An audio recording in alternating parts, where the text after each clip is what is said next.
বিরিয়ানি। প্রথমে একটু সাদা তেল ঢালবো গরম জলটাতে, তারপরে চালটা ঢেলে দেব।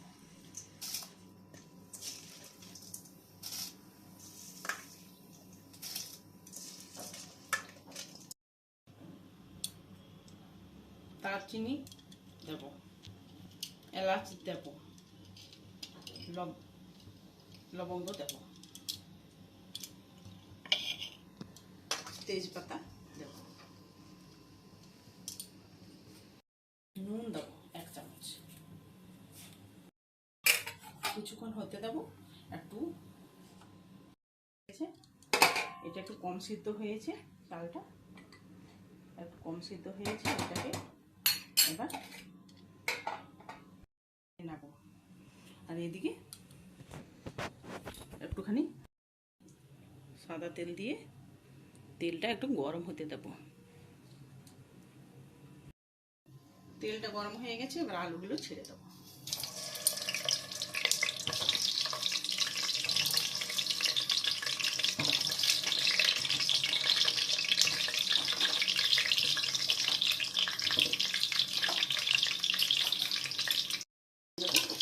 লাল লাল করে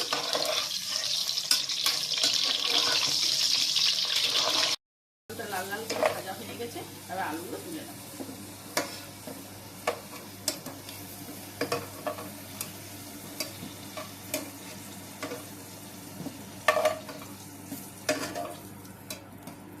এবার পেঁয়াজটা দিয়ে দেবো।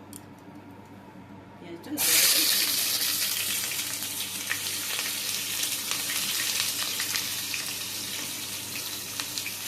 মশলার জন্য পেঁয়াজ, রসুন, আদা, কাঁচা লঙ্কা আর একটু টমেটো পেস্ট করব।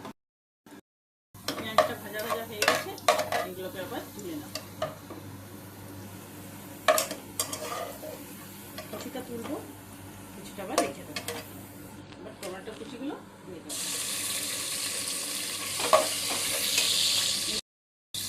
তেজপাতা,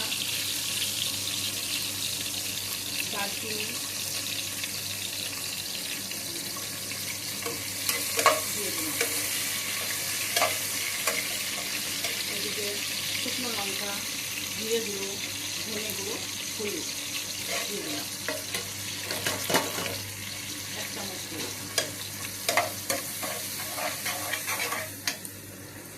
আর এইদিকে সব পেস্ট করে রেখেছিলাম, পেঁয়াজ, আদা, রসুন, লঙ্কা গুঁড়ো পেস্ট, লঙ্কা, কাঁচা লঙ্কা পেস্ট করে রেখেছিলাম, এগুলো দিয়ে দিলাম।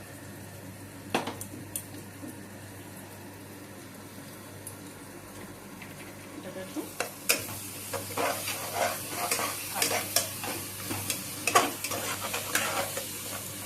মাংসটাকে একটু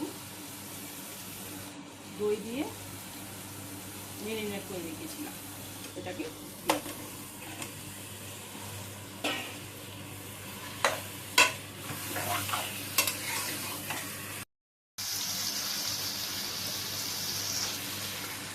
একটু বিরিয়ানি মশলা দেবো,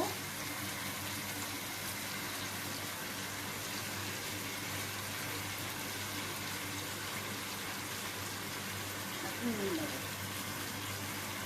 এটাকে ভালো করে কষে নিয়ে কষা হয়ে গেছে, এবার জলটা ঢেলে দেবো। জলটা ঢেলে এবার আধা ঘন্টার জন্য রেখে দেবো।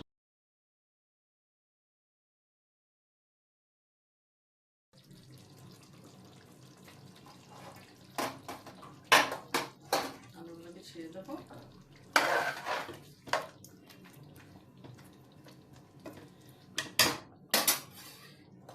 চালটাকে ভাতটাকে ছেড়ে দেবো। ভাতটাকে ছেড়ে একটু সাজিয়ে নেব।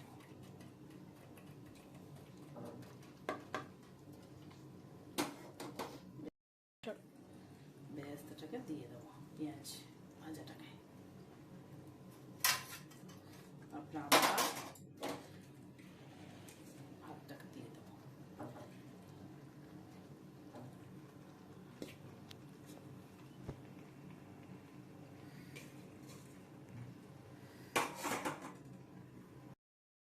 তারপরে আবার মিঠা আতরটাকে দিয়ে দেবে।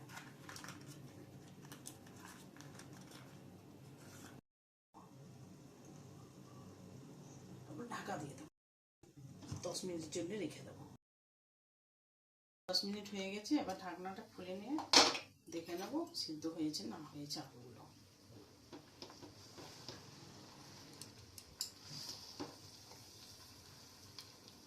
আলুটা সিদ্ধ হয়ে গেছে, আবার নাড়াচাড়া করে ভালো করে নেড়ে নেবো বিরিয়ানিটাকে।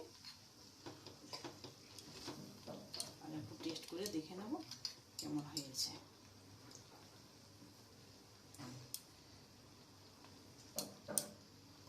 ঠিকঠাক হয়েছে নুনটা, আমি নাড়াচাড়া করে নেবো ভালো করে। আর হয়ে গেছে আমার এবার বিরিয়ানি।